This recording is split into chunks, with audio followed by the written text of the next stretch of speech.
the United States. We have tremendous potential in this country, tremendous. You're seeing that, what's happened just in a short period of time. And as an example, TikTok, we're going to be doing something perhaps with TikTok, and perhaps not. If we make the right deal, we'll do it, otherwise we won't.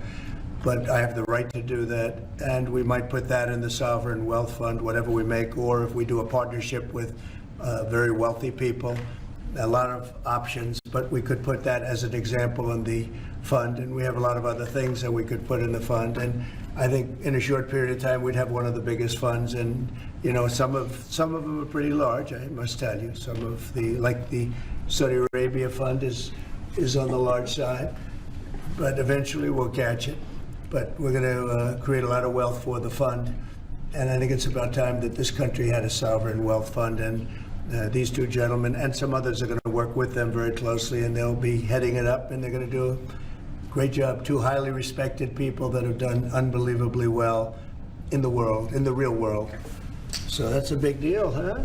Yes, sir. I think it's going to create value and be of great strategic importance.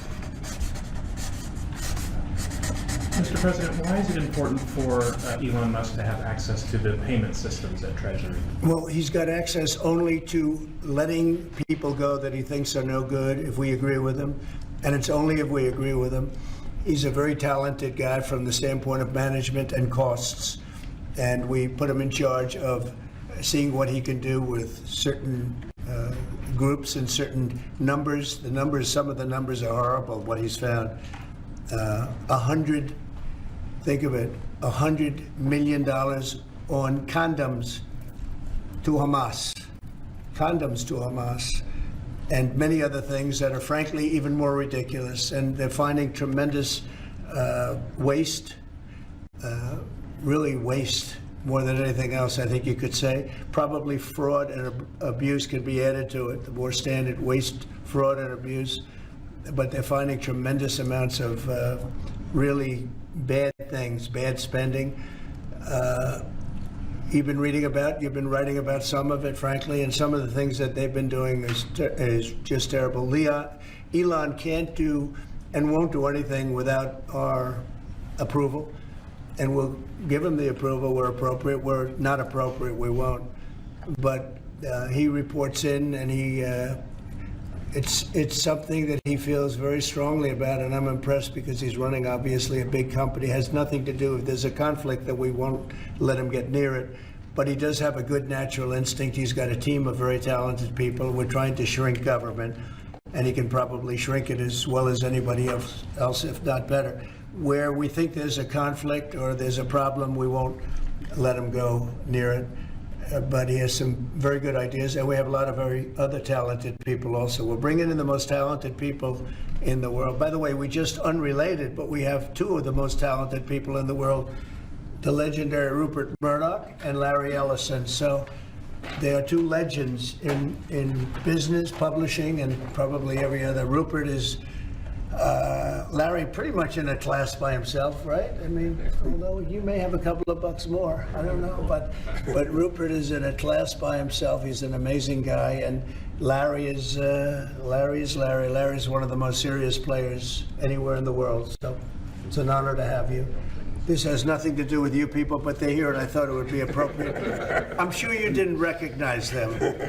If you're all going crazy, they say, "What are they doing here?" Thank you, sir. Mr. President, on the tariffs, is there any chance that Canada or China could also get out of the tariffs after you struck a deal with Mexico? Well, nobody's out with Mexico. We had a great talk with Mexico, and we had President Sheinbaum is a woman. I like her very much. We've had good relationships, but we have to stop fentanyl from coming in, whether I like somebody or not, and we have to stop the illegal aliens from coming in. I think we've lost 200,000 people on average a year for many years, much higher than the 100,000, could be even closer to 300,000. And they've agreed to put in 10,000 soldiers permanently, like forever, 10,000 soldiers at their side of the border, and stop fentanyl and illegal aliens from coming into our country. They have a big incentive to do. Other than that, we've agreed to talk and consider various other things. We haven't agreed on tariffs yet, and maybe we will, maybe we won't. but we have a very good relationship. I also spoke with Prime Minister Trudeau of Canada, and we had a good talk in the morning, but I did ask him a couple of questions, like, banks aren't allowed to do business in Canada. Canada is very tough. Canada is very, we're not treated well by Canada, and we have to be treated well. Banks are not, as an example, allowed. Did you know that American banks are not allowed to do business in Canada? Can you believe that? And that's one of many things, and we talked about it, and I think we'll win most of the subjects. But for some reason, a lot of things have been very unfair with Canada. I noticed that in the first term. You deal with people, and after a while, you begin to realize, like you learn that Larry Ellison's very tough to do business with, okay? He's a very tough guy. I mean, I'm sure you're shocked to hear that. But Canada is very tough. They're very, very tough to do business with. And we can't let them take advantage of the U.S. They don't take our agricultural product for the most part. They don't take our cars. They make cars, but they basically don't take our cars. And, we don't need, and look, I think we're going to have another good conversation today. We're actually speaking at 3 o'clock again. But we don't need them to make our cars. We don't need them to give us lumber. We don't need them for agricultural products because we have all the agriculture we need. They don't take our agricultural product for the most part, our milk and dairy, etc. A little bit they do, but not much. We take theirs.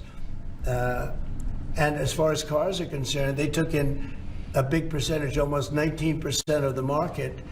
And, I wouldn't mind making our cars in the United States. So we have a problem there. I'd like to make our cars in the U.S. We don't need Canada to make our cars. With that being said, we're going to have another call at 3 o'clock. We had a call this morning. It was a pretty good call, I'd say. So the call with Mexico went very well in the sense that they're very strong now on the border. They're going to put soldiers there. So, actually, they're best military soldiers, and they're going to be at the border, 10,000. That's a lot of soldiers. And they want to protect it also. They don't want people running through Mexico, coming through Mexico to come into our country. So they're going to do that. And then we're going to talk about other things over the next 30 days, we're going to have Scott, Howard, and Marco Rubio, Secretary of State, lead the delegation. And we're going to have a big negotiation with Mexico.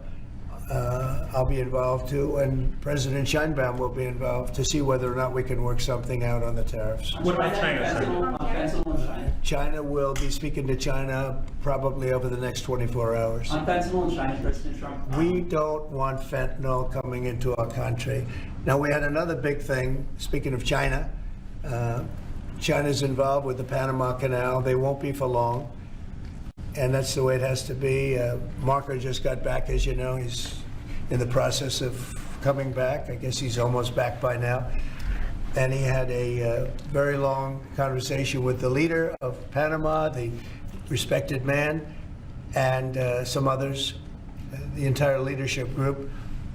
And we're trying to work a deal on the Panama Canal. The Panama Canal was given foolishly years ago to, it shouldn't have been happened, years ago to Panama, like Jimmy Carter and the group. We lost 38,000 people building the Panama Canal, like one of the great wonders of the world. It's the biggest job we've ever built, the biggest project we've ever built in this country, dollar-wise and every other way.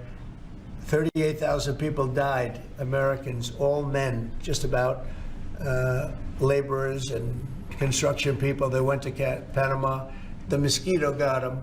Between mosquito and snakes, we lost 38,000 people. It was the most expensive project ever built by the United States. The biggest, most expensive project we ever built 110 years ago. If you bring it up to now, it would have been the equivalent of $2 trillion. The most expensive we ever built, and we gave it away for $1, okay? We gave it away essentially for nothing. And we either want it back, or we're going to get something very strong, or we're going to take it back. And China will be dealt with. And we didn't give that to China. We gave it to Panama. We shouldn't have given it to Panama, but Panama, as you know, has violated the agreement, totally violated the agreement.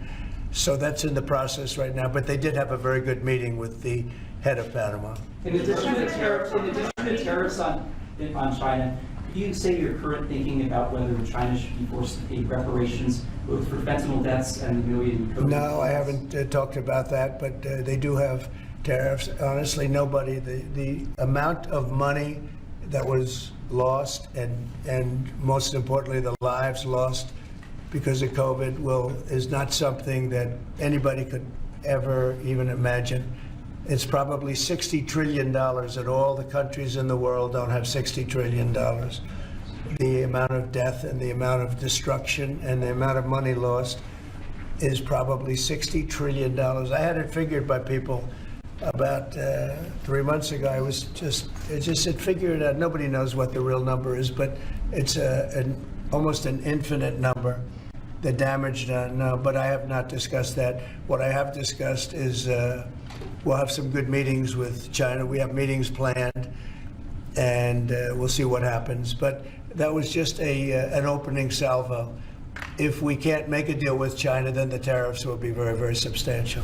Okay, I'm going to sign this one. Sir, this is, you've obviously made making America healthy again a key priority of this administration. A key component of that is obviously heart health. This is a ceremonial proclamation declaring the month of February to be National Heart Month. Okay. I hear we're doing very well with nominations. We'll see, but it looks like we're doing very well with nominations. Mr. President, have you been involved with calling senators who had some concerns about Tulsi Gabbard? Or Yes. Yeah, I've gotten great response. And they want to do what's right, and we've had a good response. I think we'll do well. We have great people like this. We have great people coming in. I think I'd like to say the best ever recruited for government. I think we have the finest people ever recruited for government. Will it take an act of Congress? And you know what? You're starting to see that because we've done more in 2 weeks than Biden's done in 5 years, 6 years. They could be here between him and Obama. You add it up, okay? We've done more in 2 weeks than they've done in 12 years. Will it take an act of Congress to do away with USAID, or do you believe you have? I don't know. I don't think so. No, if not when it comes to fraud. If there's fraud, these people are lunatics. And if it comes to fraud, you wouldn't have an active Congress. And I'm not sure that you would anyway. But we just want to do the right thing. It's something that should have been done a long time ago. It went crazy during the Biden administration. They went totally crazy what they were doing, and the money they were giving to people that shouldn't be getting it, and to agencies and others that shouldn't be getting it. It was a shame. So they're tremendous fraud. But we'll be doing a report. We'll be giving you that report at the appropriate time. You know, in the first term, though, USAID was something that you liked in some respects. I love the concept of it. Yeah, Had some programs. sure. I love the concept, but they turn out to be radical left lunatics. And the concept of it is good, but it's all about the people. Mr. President, you said you also want to impose tariffs on the EU. What kind of tariffs are you thinking about? Well, we have massive deficits with the European Union, massive, like $350 billion, if you can believe it. They don't take our farm product. They don't take our cars. They don't take almost anything, but we take their cars. We have millions of cars coming in, BMW and Mercedes-Benz and Volkswagen and just so many different cars, and we don't do anything about that. And we don't charge them tariffs. They make it impossible to sell cars in the European Union. They make it very difficult, agricultural product. They actually don't take it.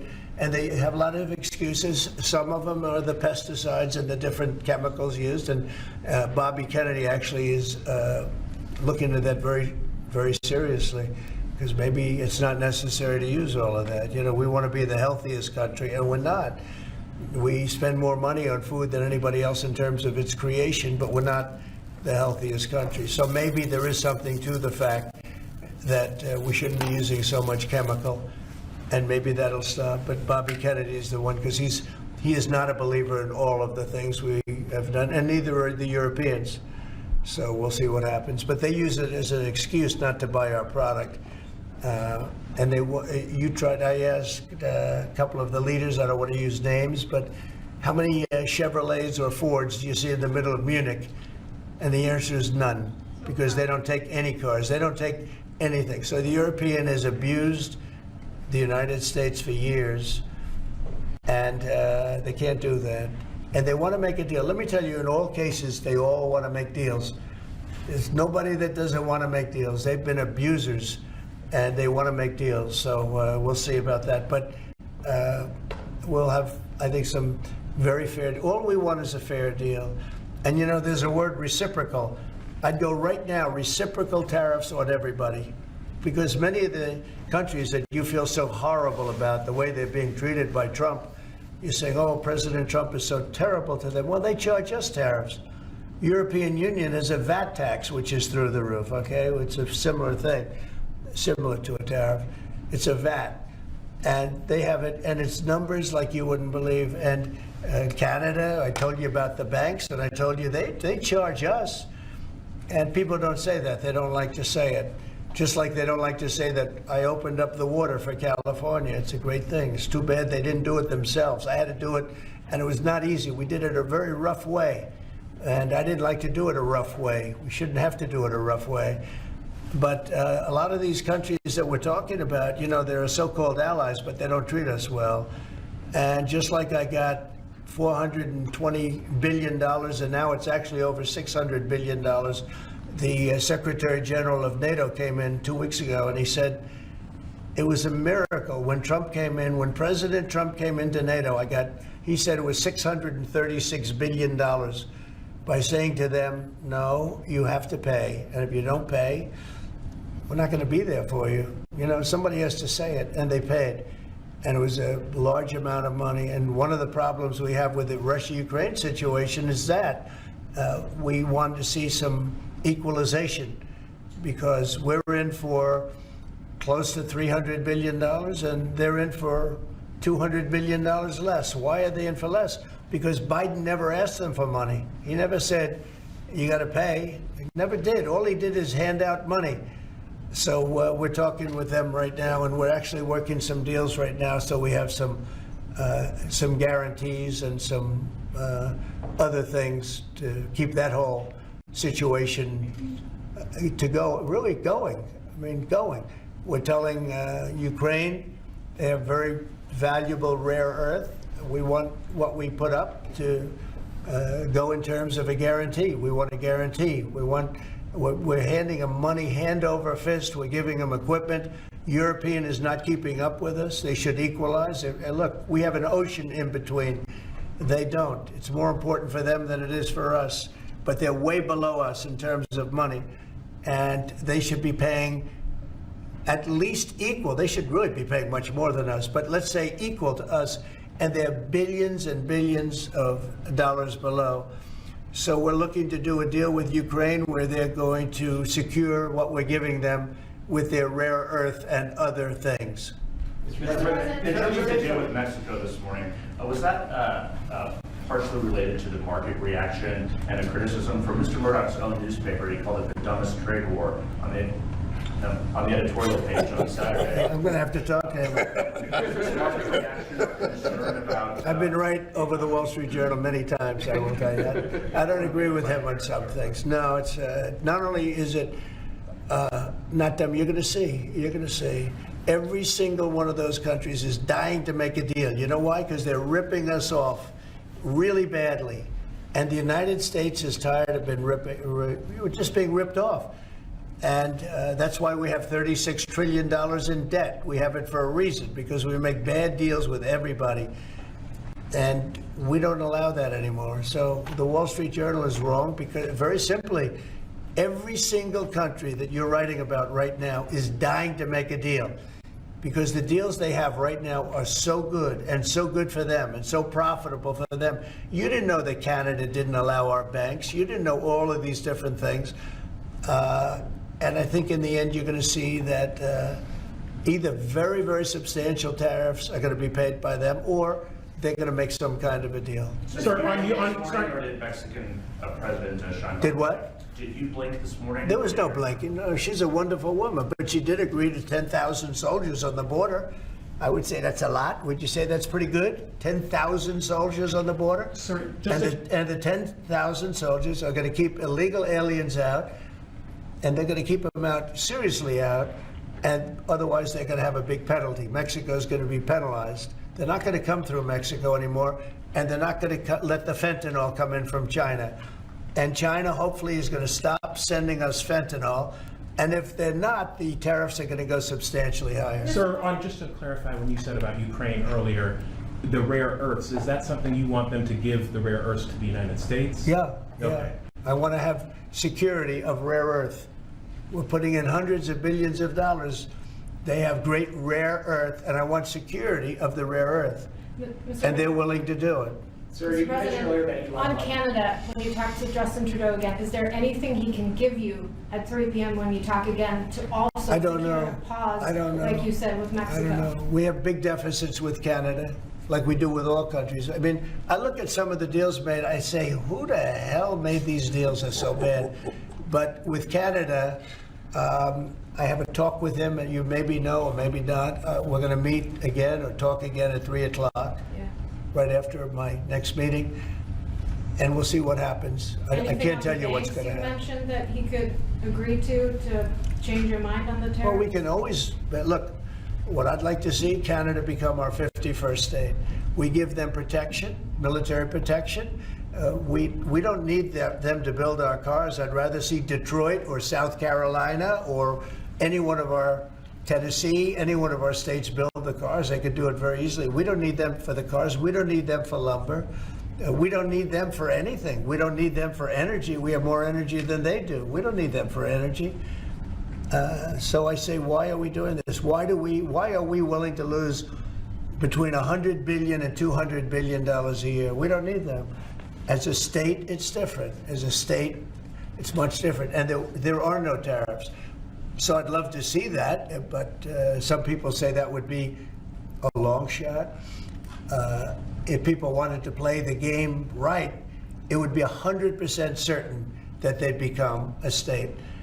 But a lot of people don't like to play the game because they don't have a threshold of pain.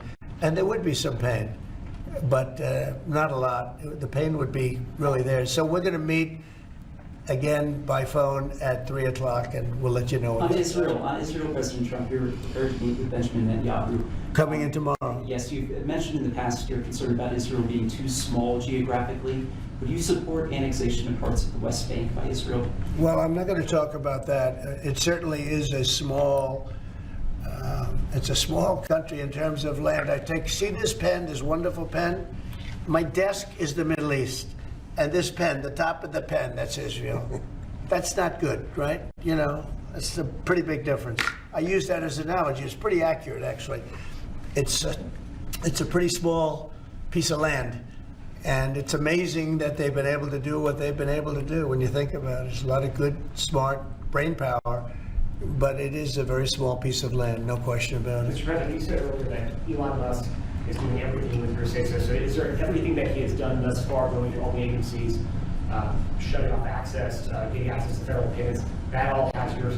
You're okay with all of that? For the most part, yeah. If we, if there was something that didn't have my okay, I'd let you know about it really fast. And you said there's some areas where you wouldn't let him work because he has conflicts of interest. If there was no, I haven't seen that.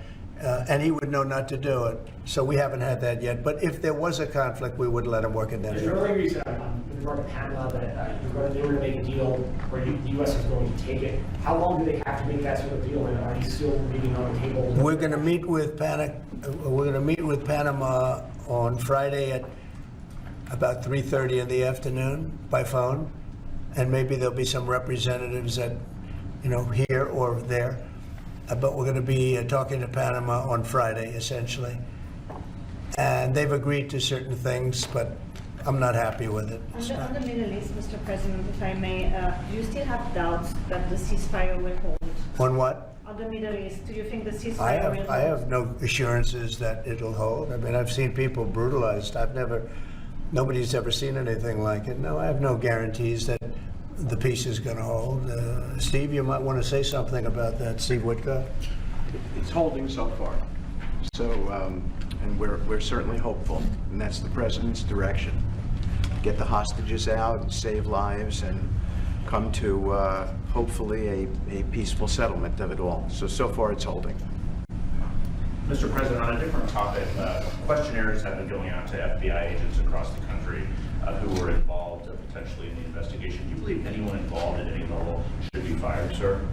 Well, I think the FBI was a very corrupt institution, and I'm a victim of it in a true sense. I was able to beat it, but other people have been treated horribly. I think the FBI had a great reputation. I think its reputation was really damaged badly, as is DOJ.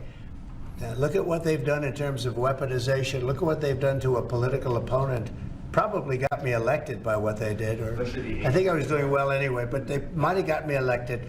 But you know what? We have to have pristine, beautiful, perfect law enforcement. And what we want to do, and Cash is the one to do it. He's the one guy that is going to do it. We have to bring the reputation of the FBI. We have to bring the fact of the FBI back to what it could be. Not even to what it was, even better than it ever was. Because who would have thought that the FBI could have been corrupted like they were corrupted? Who would have thought that would have happened? Who would have thought they would have been used to go after, political opponents, essentially, but me being the number one, and so many other things beyond that. And they've been hurt very badly, and we'll see what happens. But Cash is the one to do it, and I hear he's doing very well. Cash will straighten it out. We have great confidence that we can make the FBI great again. Tulsi Gabbard. Okay, one or two more and we'll be Tulsi done. Gabbard's nomination is. Say it? Tulsi Gabbard. Yeah, for I intelligence. think Tulsi's going to be doing okay. I'm not sure. I can't guarantee anything, but she's liked by so many people, especially people in the military and law enforcement. She has a little bit of trouble with some senators over her thoughts on Edward Snowden. I know Snowden, you've mentioned in the past you're thinking about pardoning him. Are you still, and what do you think about that? No, I don't talk about it right now. I just, people feel very differently. Some people think he should be pardoned, and some people think it would be a terrible thing to do. But I don't get involved in that. Mr. President, what are you discussing with Mr. Murdoch and Mr. Ellison here? Just respect. I have great respect for Rupert Murdoch. I disagree with him a lot of times with the Wall Street Journal, but that's all right. We've disagreed before, and I'm sure they didn't have any idea what they were talking about, because already you see what's happening. Look at Colombia. Look at what happened with that. Everybody said that with Colombia it was going to be a disaster. In one hour, everything was settled. You know why? Tariffs. Without tariffs, they wouldn't have been the same way. They would not have treated me the way they treated me, which was extremely nicely.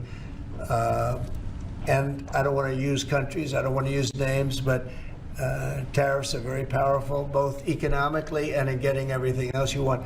Tariffs for us, nobody can compete with us because we're the pot of gold. But if we don't keep winning and keep doing well, we won't be the pot of gold, and then tariffs won't be so good for us. But when you're the pot of gold, the tariffs are very good. They're very powerful, and they're going to make our country very rich again. Thank you very much, everybody. Thank you, guys. Thank you, guys. I don't know. How is the market doing?